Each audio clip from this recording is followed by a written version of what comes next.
Aujourd'hui, frères et sœurs, je viens nous avertir par rapport à ce qui se passe dans pas mal d'assemblées, de dénominations, d'églises locales, où on enseigne des hérésies, où on enseigne des doctrines étrangères à celles du Seigneur. Et beaucoup se laissent séduire par des discours, par des enseignements erronés et n'ont aucun discernement par rapport qu'ils n'ont pas d'intimité avec le Seigneur, par rapport qu'ils ne connaissent pas la parole, la vérité. Et c'est pour cela que je m'en viens, dans la grâce de Dieu, vous avertir afin de pouvoir discerner toutes ces choses, toutes ces hérésies qui se passent.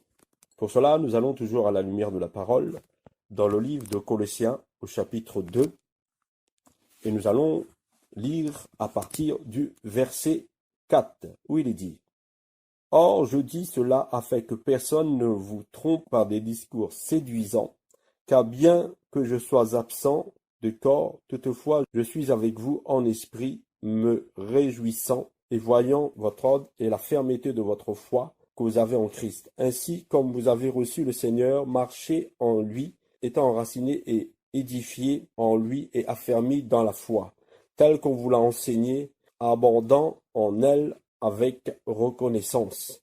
Prenez garde que personne ne fasse de vous sa proie par la philosophie et par de vaines tromperies conformes à la tradition des hommes et au rudiment du monde, non selon Christ. » Amen, alléluia.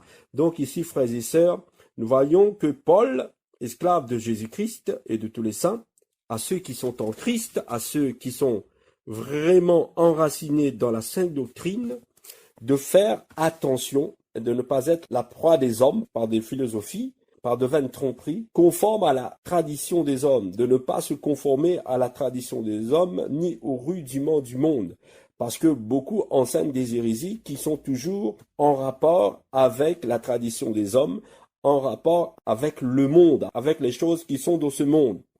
C'est pour cela que beaucoup se laissent séduire. Mais la parole nous enseigne, dans le livre de Colossiens 3, au verset 2, il nous est dit que nous devons penser aux choses d'en haut, non à celles qui sont sur la terre. Car, étant en Christ, nous sommes morts et notre vie est cachée en Jésus-Christ et en Dieu. C'est pour cela que nous reconnaissons ceux qui sont véritablement en Christ. Ils ne pensent pas aux choses de la terre, mais ils cherchent premièrement la justice, le royaume des cieux. Parce qu'ils sont morts au péché, parce qu'ils ne cherchent plus les choses de la terre, car ils ont rejeté toutes ces choses, et que maintenant ils sont revêtus du nouvel homme, qui se renouvelle dans la connaissance du Seigneur de jour en jour. Ils sont dans la sanctification. C'est pour cela que nous devons être vigilants et de ne pas nous laisser entraîner dans des doctrines contraires à celles que nous avons reçues du Seigneur. Et ne pas nous conduire comme ceux qui sont du dehors, être séduits par toutes ces tromperies, par tous ces miracles. Mais le Seigneur nous dit, parce que beaucoup viennent nous séduire à coups de miracles, car il y a beaucoup de loups qui sont déguisés en agneaux et qui vont venir enseigner, qui vont venir faire des soirées de guérison soi-disant, se disant de Christ, mais qui ne le sont pas. C'est pour cela qu'il nous est dit dans le livre de 1 Jean au chapitre 4 de ne pas croire à tout esprit, mais d'éprouver les esprits pour savoir s'ils sont de Dieu.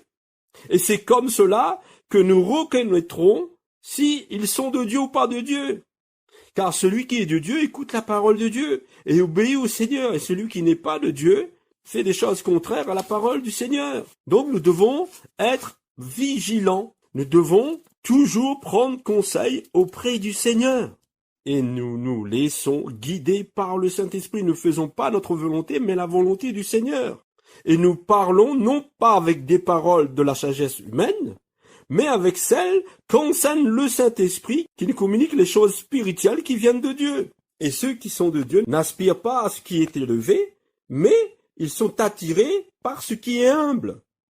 Ils sont dans l'humilité, ils sont dans l'amour de Christ, parce qu'ils ont offert leur corps en sacrifice vivant et agréable à Dieu. Et nous ne nous conformons pas au siècle présent, mais nous sommes transformés par le renouvellement de notre esprit, et nous cherchons quelle est la volonté de Dieu, ce qui lui est agréable et parfait. Amen, alléluia. Parce que si nous vivons, nous qui nous disons en Christ, nous vivons pour le Seigneur, pour la gloire de Dieu. Et si nous mourrons pour le Seigneur. Parce que nous avons décidé d'avoir un abandon total dans le Seigneur. Nous avons décidé de suivre le Seigneur, enracinés, édifiés, affermis dans la foi que le Seigneur nous a enseigné par rapport à sa parole, et nous sommes bâtis sur le roc qu'est Jésus-Christ.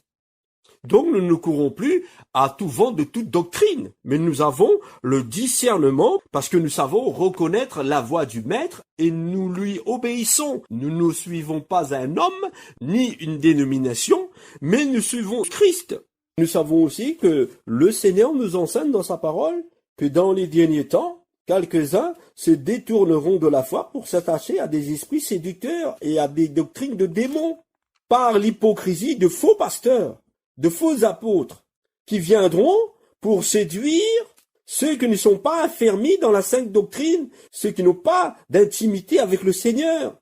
Nous devons nous nourrir de la parole de Christ, nourrir des paroles de la foi et de la bonne doctrine que le Seigneur nous enseigne, et rejeter toutes les fables profanes, les fausses doctrines qui ne sont pas de Christ.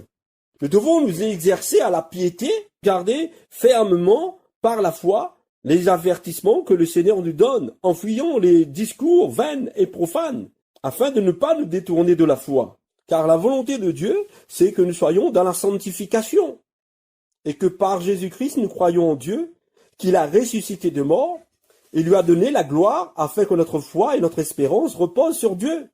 Et nous avons reçu cette semence incorruptible, par la parole vivante de Dieu, qui demeure éternellement. Et cette parole, c'est celle qui nous a été annoncée par la sainte doctrine, par l'évangile.